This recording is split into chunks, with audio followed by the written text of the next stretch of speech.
So tonight on the program, Professor Pat Utomi, a renowned political economist and public intellectual and advocate for democratic accountability, who will speak to his politically, and we do know what his stance ahead of 2027 looks like. He joins us live on the program tonight. Professor Pat Utomi is live for us from Victoria Island in Lagos. Thank you, Prof, and Happy New Year. It's good to see you, sir.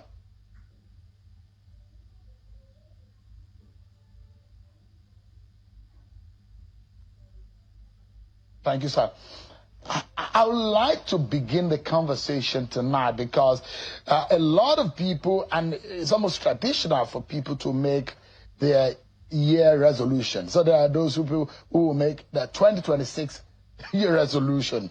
But in the midst of the resolution is also the citizens' engagement and what their expectations are for their government, because this year is a very crucial year that a lot will be determined economically speaking, politically speaking, election-wise, and we might determine who becomes Nigeria's next president for the next 4 years this year. Constitutional review is there, electoral law review is there. A lot is going to happen this year alone, and the government of the day will be saddled with a lot of burden on performance and delivery. Opposition is also need to come together and pose a very good opposition against the ruling party. From your own point of view, how critical is 2026 for any Nigerian? Well, in many ways, 2026 is a watershed year. For growth and development in Nigeria. It is a year in which we must raise consciousness for a few fundamental issues, one of them being election reforms. It is clear that a good part of the world does not take Nigerian elections seriously. Many Nigerians don't take Nigerian elections seriously. Even people on the streets say they won't bother voting because they don't think that our elections should be taken seriously. We must change all of that in 2026. I am part of a major initiative, a movement for electoral process reform and complete overhaul. I am part of even an initiative bigger than that original one, which looks at internationalizing elections in Nigeria. As you know, Shehu, I have for more than 20-something years argued that in a country with weak institutions, where state capture is easy and a few politicians can bully the population, that we must be able to externalize to supranational institutions. This is why I was one of the leaders of the campaign for an international criminal court in the mid-1990s. And I think that I am pushing that to elections reforms. Africa has a problem of legitimacy with most of its leaders because their elections are not credible.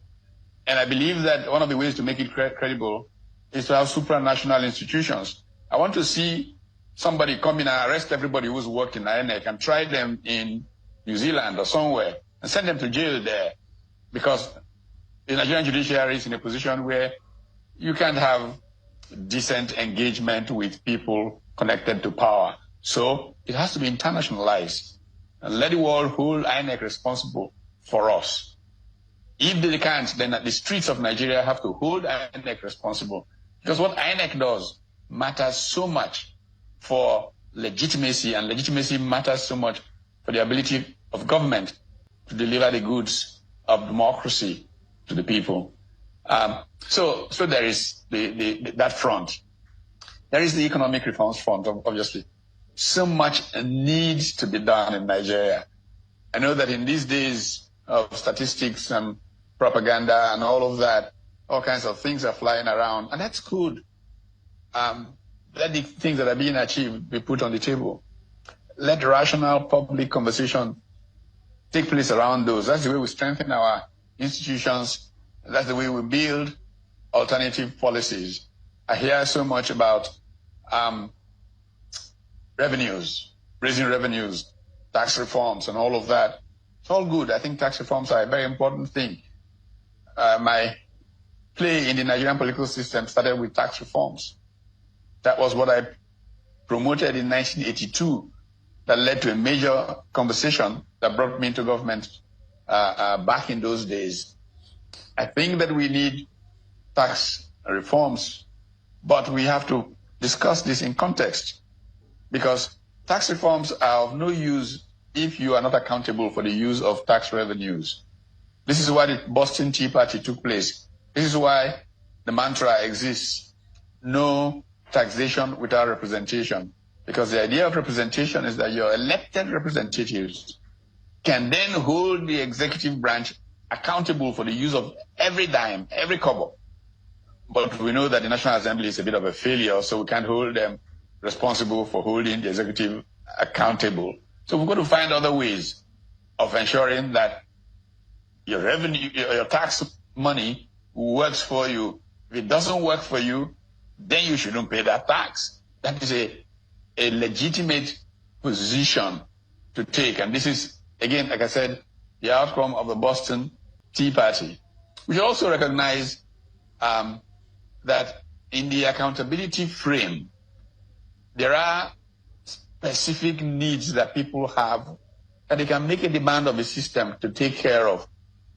And part of the tax process is to ensure that those things are put before those who pay the taxes, which is one of the reasons I'm a big fan of specific use taxes.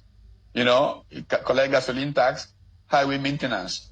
Then you have a civil society group made up of road users, engineers, and so on and so forth, who have to literally approve how spending is made of the money that's collected from gasoline taxes for maintaining highways, so that it can be the benefit of those who use those.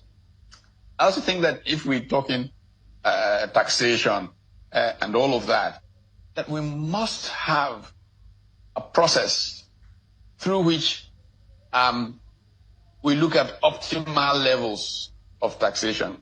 Look, seems like people are beginning to forget supply side economics.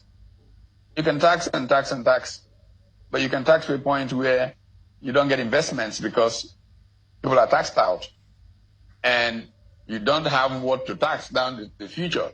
I've talked several times, even in conversations with you, I think in years past, about a concept called TIFA funds, which local governments use in America, Tax Investment Finance Authority, which allows a local government, a government, literally speaking, to give grants to businessmen.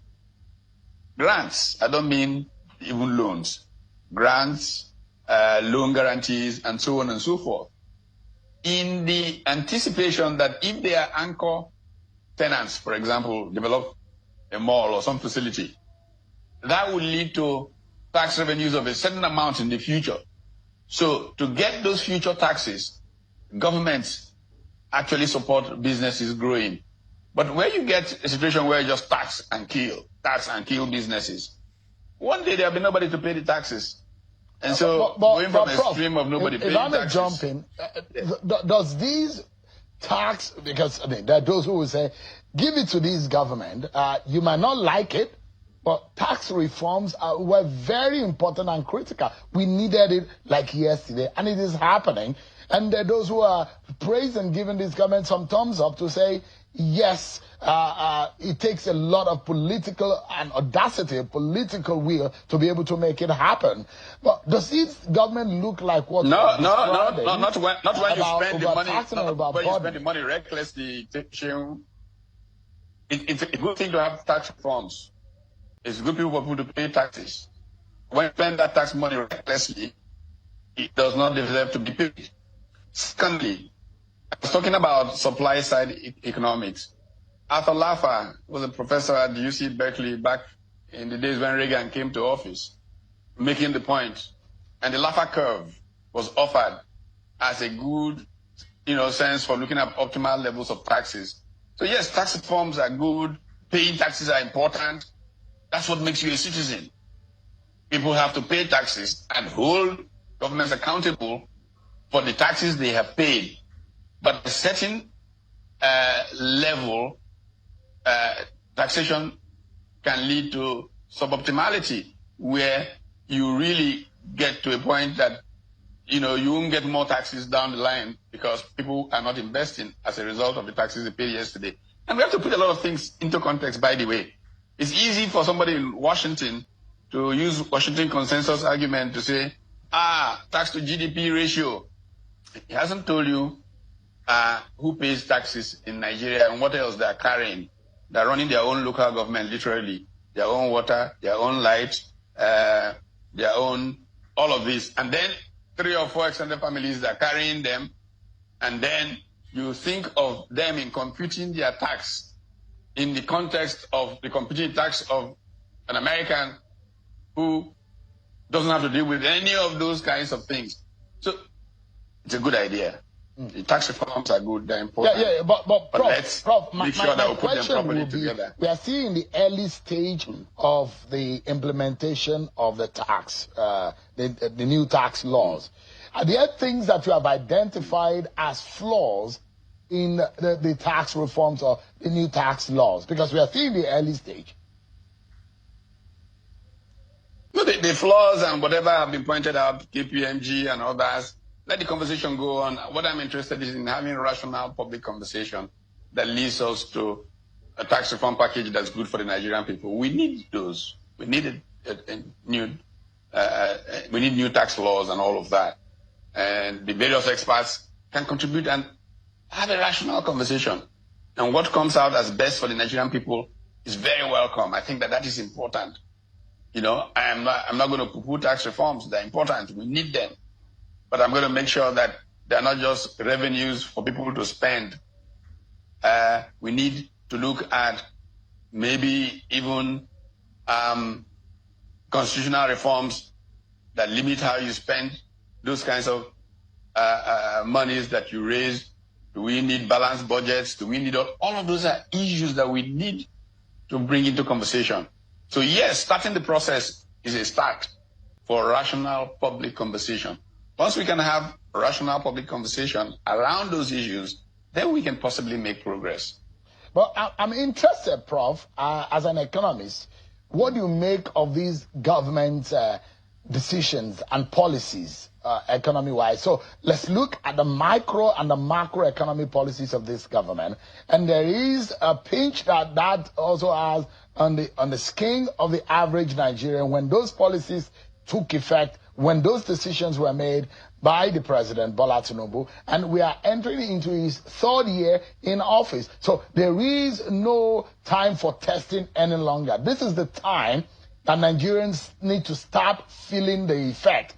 If you are one of the proponents of those who say, when reforms are happening, there will be some tough curve for us to take as a people, but then is it now time for us to start seeing the dividends? In your own estimation, Prof, are we in trouble or there is light at the end of the tunnel? Look, Shehu, I can only give you context for you to come to a conclusion by yourself. I accuse myself. I was one of those who did SAP analysis 30 years ago. I was one of those who talked about a lag in seeing the effects of the reforms. And we use the J-curve to describe this lag and how very soon as a result of all of this, you will begin to see this happen, that happen. In fact, the book that I am currently writing, which unfortunately I didn't finish writing, I hope I will finish by now, is a critique of those policies, those sets of policies. Because what happened when we offered those as explanations in 1987, 88, 89, yes, some good things happened. Institutions emerged. The foreign exchange market became a market and, saved us a lot of trouble with the exchange rate challenge and all of that. But there were many things that Washington consensus policies were supposed to deliver. And the pushback on the state, withdrawal of the state, you talked about ASU earlier in your broadcast. The destruction of the university system came significantly from those policies of Washington consensus. The lag did not kick in as expected. And so I'm saying we have to be more careful as we rush and embrace this. And I embrace very much the the way that Mahathir Mohamad responded during the Asian financial crisis to those same pressures. Blah, blah. Mahathir refused. And that led to the fallout, his original fallout, with Anwar Ibrahim, who was his deputy prime minister and finance minister. I was there in Hong Kong at the World Bank annual meeting of October 1997, where they played this out.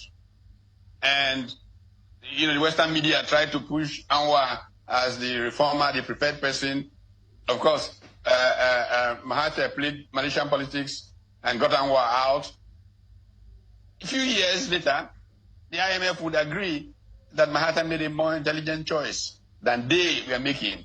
So I'm saying let's be careful as we rush to embrace these things, that we take our own context and analyze them more properly, Prof, and make sure we make what is best for the Nigerian people. Prof, and I will put you on the spot, right?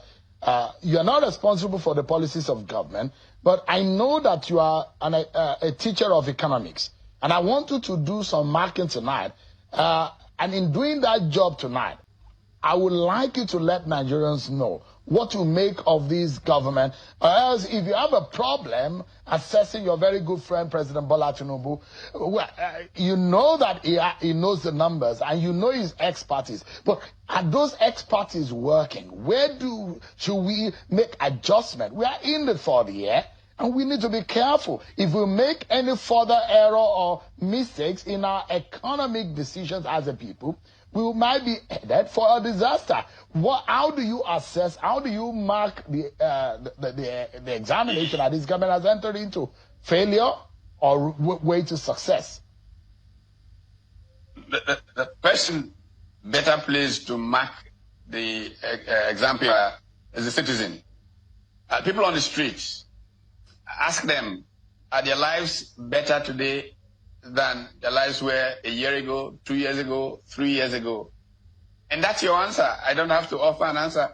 I've been living out of the country for the last 2.5 or so years. I don't even have enough of a pinch directly of this. So ask the people on the streets, and they will give you an answer that will help you grade your exams. Well, in the reality of it, you're following the numbers. You're looking at the growth rate. You're looking at the inflationary impact on the economy in general. You know what exactly. You are sitting right there in Lagos, the central point of Nigeria's commerce and trade. And you know what exactly is going on. You're one of the opposition forces saying that things could be better. And tonight we're asking the questions, what could this government do differently? If you were sitting in President Bola Tinubu's chair, what are those critical decisions that you will be making right now? Good. I will still dramatically slice the cost of governing in Nigeria. It's way too high. I would use industrial policy to stimulate production. We're not doing enough to stimulate production. Active industrial policy. We're waiting and relying on these things they tell you in Washington that if you do, you will see this. No, it's not the way it is. Go and look at how the Asians got their own economy stimulated and running. We're not doing enough of that. I would go to local levels. First of all, I will ensure that we are all, to again go back to Mahathir Mohamad, in the same room, piecing out, rather than some people being outside, piecing into the room.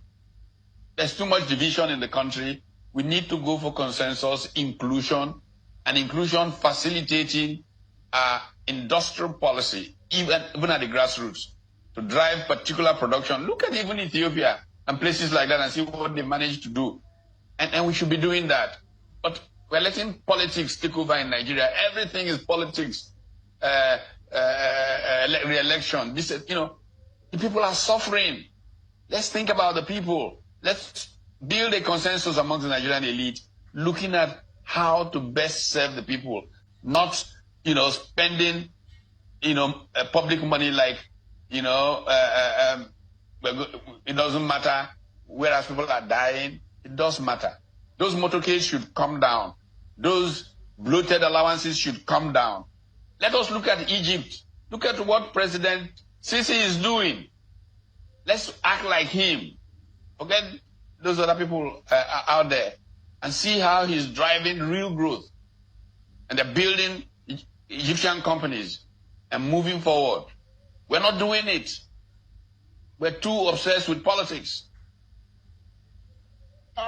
Invariably, you are saying that perhaps this government has not taken cognizance of its own decision to say, we want to cut the cost of governance, and the report of cutting down the governance, that report has not been implemented just yet. It looks to me, and it sounded to me, that you are saying that this government is not prudent. Is that what you are inferring, Prof? I'm not inferring. I'm saying it very straightforwardly. It is not prudent. And I've given examples over and over again.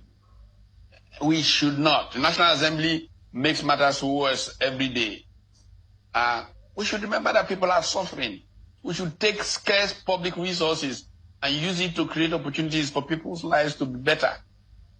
What is happening in our country is that a very narrow political elite, which is disconnected, completely disconnected from the Nigerian people, is focused on its own conveniences and is running an economy that is not likely to grow because there are so many people piecing into the house to start with. And the problems that we need to take care of insecurity, stimulate production and all of that, not been quite dealt with. I mean, are you disappointed at the trend of things, especially in the economy side of things?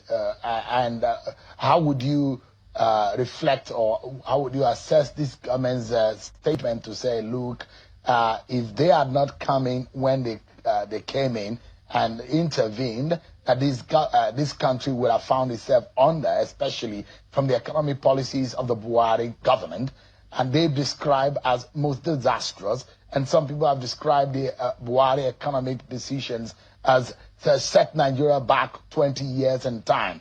But this government has said they're making the reforms, they're taking decisions, and they are owning up to those decisions. But it will bring some pain, but in the end, it will bring gain to the Nigerian people. But do you agree with that notion or that narrative that this government has put forward? Or are you simply disappointed in what they've done so far?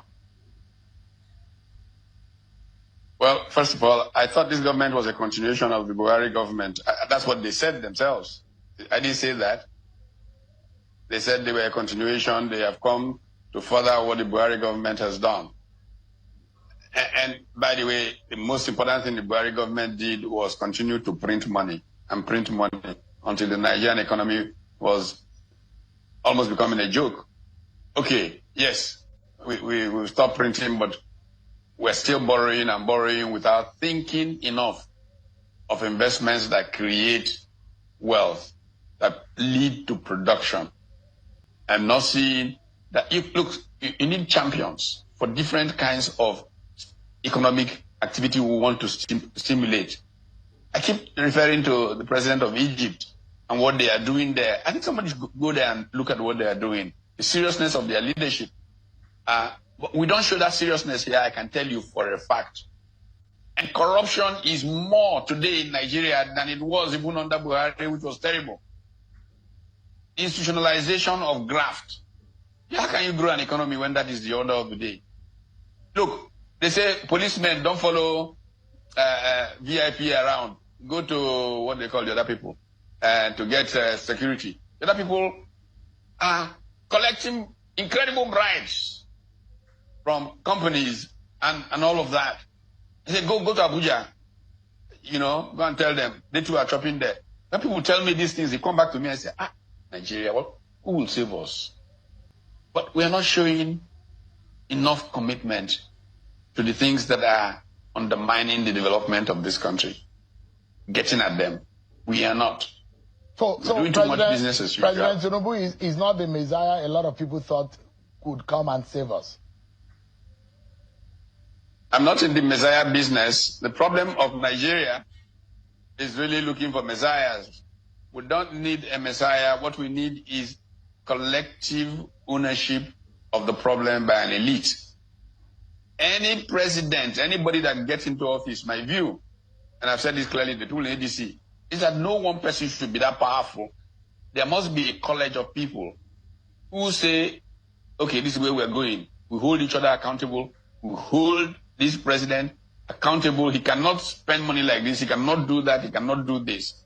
I have seen it happen in this country. As a young person in public life, I used to enjoy going out of my office to go and, chat with the President Shagari, as he was taking his quiet smoke in the Dam barracks. And you saw a man who believed in collective engagement, collective leadership. Chief Adisa Akinloye would make his input. All people will make their input. But this one-man thing is not what leads to progress. And so we need reforms. We need to have, for example, representation.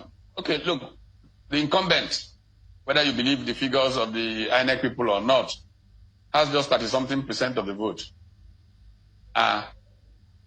When does 30-something% begin to dictate triumphally to the majority? But if we had proportional representation in the cabinet, in the National Assembly and all of that, then people will have rational, responsible conversation. If we rebuild political parties so that they are based on issues, what do you stand for? Who are you? A party today that is not looking at leapfrogging the business of how you produce in the AI world is not going to be a serious political party. But are the political parties given to thinking about those kinds of things? These are the things that will get us in the direction we should be traveling. All right. Let's take a moment, Prof. But when we return, I would like to know the prospect of the political party you have aligned with, the ADC. And perhaps let Nigerians also know that know the options there are for them, that is available to them in that political party compared to what we have going for us, the president and the party candidate of the APC. We'll be right back. The choices before Nigerians, 2027 elections, and the present time governance, and what that means for the food on the table and money on the pocket. We'll be right back after this break, everyone. Join us again. Thank you so much, everyone, for staying with us. Professor Pat Utomi is a political economist, and he's been speaking with us right here on the program. Thank you so much, Prof, for your time tonight. I said earlier, part of my introduction, and I tried to take Nigerians and the viewers tonight back to some of the activities of the past days, which are going to be very crucial going forward into the year. Part of what is crucial is how the opposition political parties are organizing. You have aligned your political leaning towards the ADC, and it does look like you have a favored candidate in Peter Obi, for example. And there are those who will say tonight that if they have a choice presented to them, already it does look like the APC has made up their mind about the incumbent president going forward into 2027 to still get a ticket for a return or re-election. But the question Nigerians will be asking, who are those in that political party ADC? The accusation from the ruling party is that this is just a coming together of those who are frustrated or who don't think that they are aligned or they are brought into the scheme of things in the Bola Tinubu government. They just want Bola Tinubu out by all means. Is that the case? Shehu, there is need to have responsible conversation in Nigeria. People make statements that sometimes you wonder how much thoughtfulness go into these statements other than trying to create, certain kinds of mushy.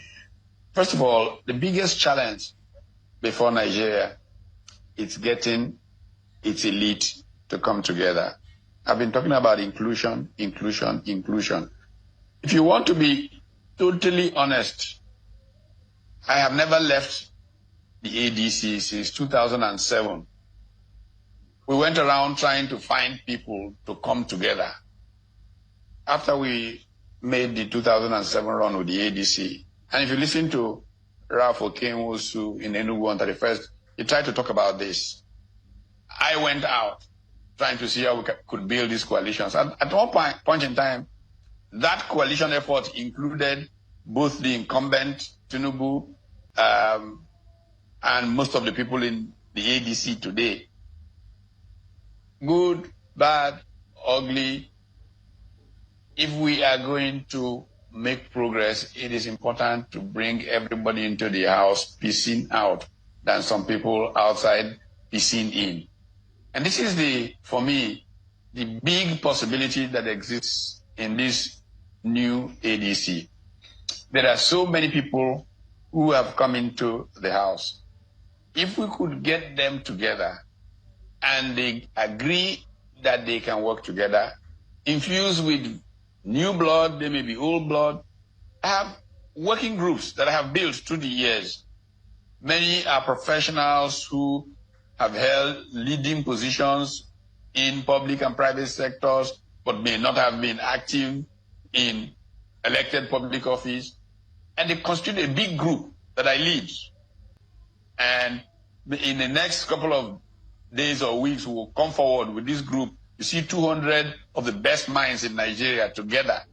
And we're saying we all together are part of this coming together of the Nigerian elite to find consensus in how to govern our country for the common good of all.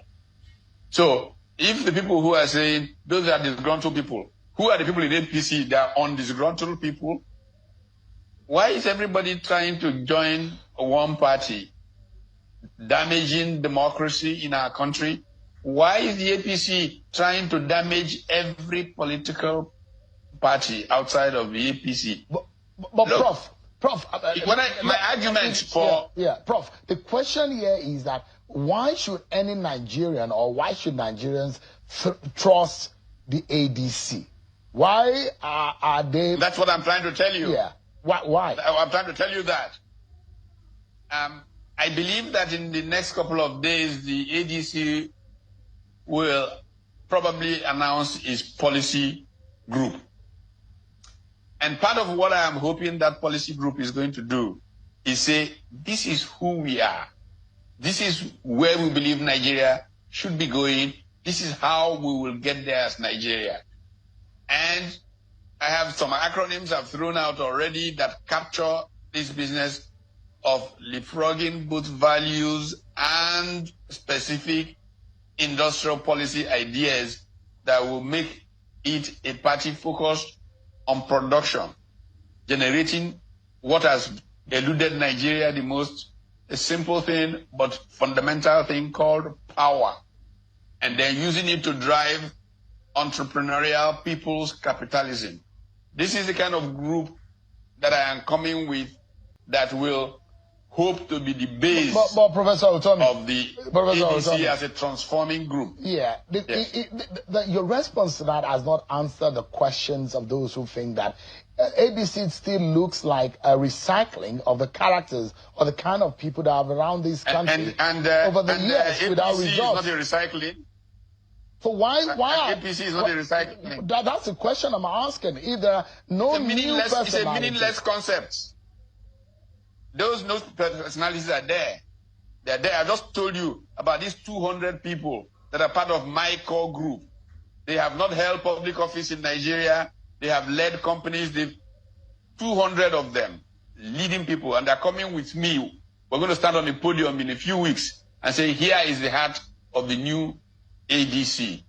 And we want to make Nigeria a robust meeting of the Nigerian elite where consensus is shaped for the Nigerian people and the focus is on the common good and the advance of the ordinary citizen. Yeah. This is the ADC that I see. Yeah, quickly, Prof. For someone who almost got killed in a line of fire during the Civil War, so you understand what the unity of this country is concerned, it means. you understand what fairness game is in our politics. And Absolutely. you have aligned with Peter Obi, for example, and there are those who are saying, look, Peter Obi would only get a vice presidential ticket, realistically. And those who have seen the future of what ADC portend for this next election, do you think? How did they see it? They With think what that, binoculars they, did you think lend that them, they think that no to matter see what, it? Atiku Abubakar will clinch the ticket of the ADC, and that for some reason Peter Obi might just get the vice presidential ticket. In your own view, what would be a fair game in the ADC? To go south or to go north? In terms of occurred to you, has it occurred to you that I am infinitely more qualified than all of them, including Bola Tinubu, in terms of preparation to lead Nigeria? Has it ever occurred to you? I know evidently well that, hello, Prof, can you hear me? I know evidently well that Yes. a most qualified Nigerian to run this country, but for some reasons you have tried it, but it hasn't worked. But since you have pitched your tent with Peter Obi, and I'm asking you that it's so important that the logic of zoning arrangement has come into force in our nation. If Peter Obi, for example, that you have always pitched your tents with, does not get a ticket, does he give you a fair deal? By the way, I think you make a very, very erroneous impression that I've always pitched I have a certain set of values that I think are important. And when I looked the last time and found that the values more closely aligned were his, I supported him. But there's no way I've said I will always support this person. No. If I have a better set of values aligned, I will support that set of values. So, see my question. Do you think that the ticket of the ADC should go south or north in terms of zoning arrangement? I think that if we pull the Nigerian people together and the people with character to lead that process can be part of a team that will hold each other accountable, that's what matters the most for Nigeria. Give me another moment, Prof. We'll take another break, but I will be getting your final thought on the program for Nigeria and the way forward. We'll be right back. Thank you so much, everyone. And let's get our final thought from Professor Pat Utomi. There are those who think, Prof, that this year is going to be very crucial, and the 2027 election is going to be a walkover. ADC, no structure. APC has gotten control of so many states of the federation, and for them, that political structure gives a taste of the kind of victory that they have envisaged. And they say that Bola Tinubu's return to power in 2027 is almost guaranteed. Just in about 60 seconds so that we can close, Prof. What are your thoughts about how the race could pan out in 2027, Prof? Don't you think that people will listen to you and think that you are a megaphone for a premeditated position that's trying to push some idea that our reality does not bear out? And you have to, as a public commentator, be careful with the way you frame things. Now, the truth of the matter, check how many APC governors actually won their states in the last election. Check how many. Very few. The logic is that maybe if so many of the governors join, they can then cheat the way that was done in Port Harcourt or somewhere, and therefore the victory is assured. I want to tell you, it won't be like that. Tomahawk missiles will end up in the back of some people's backyard. Nigeria cannot continue the way it has been. You said some things about elections, you had your chance. Look, when I ran in 2007, I was at lunch after the election with the then former U.S. Secretary of State Madeleine Albright and former Canadian Prime Minister Martin. And they said to me, what did you people call what has just happened in your country? The world for a long time has known that elections don't take place in Nigeria. And Nigeria cannot continue like that. All right, Prof. If it goes that way in 27, there may be no Nigeria after it. Thank you so much. So let's be careful. Professor Pat Utomi, thank you so much. I'm able to provoke you to tell Nigerians the way things are. But these are the permutations of some of the politicians on the other side of the divide. But thank you so much, Prof. It's a pleasure having you on the program tonight. Thank you so much indeed. A great pleasure. Thank you. Well, just before we go, everyone, and this is my final word. So, Nigerians, let me ask you, what is your plan for 2026? What exactly do you expect from government this year? And what are you prepared to demand, defend, or to reject? These are not casual questions. They are urgent because 2026 is not a year for spectators. It is a make or my year for Nigeria. A year when economic direction will either begin to make sense or grow more painful. When constitutional and electoral reforms will test our seriousness as a democracy. When new tax laws will touch homes and businesses, and when politics ahead of 2027 will move from whispers to full volume. Politicians will come. They will come with promises, packages, and persuasion. The question is, will citizens be wise, vigilant, and actively involved, or will sit on the fence and complain later? Inflation is still biting, incomes are stretched, and survivors become a daily calculation. In 2026, your decisions, what you support, tolerate, or oppose, will shape your immediate and near future as a citizen. This is the year citizens must lean forward, not lean backward. For our president, Mr. President, this is also your defining stretch. As you sit in that chair in the presidential villa, perhaps for the first time, for full working cycle of the year, many Nigerians imagine you will be opening a crucial file on your desk. Call it a priority file. Inside it should be a clear checklist. What must be done, by when, by whom, and how successes will be measured. KPIs, timelines, consequences. Because this is a moment to be firm. Anyone incapable of delivering now is the time to weed them out. Nigerians are watching, waiting. To be fair, your administration has taken two major macroeconomic decisions that many before you avoided. The removal of the petrol subsidy and the unification of the foreign exchange market. Painful? Absolutely. Necessary? Many economists say yes, but, and this is a big but, you promised that the pain would not be permanent. During the campaign, you made it clear. Pledges to fix the economy, restore security, and reform governance so corruption and waste no longer choke opportunity. These are not slogans. They are expectations. As you said in your inaugural address, Nigeria is in a difficult situation. Nigerians agreed. They endured. Now they are asking, when does this relief begin to show? And let's not pretend the politics won't be intense, because it will. The opposition wants you out, President.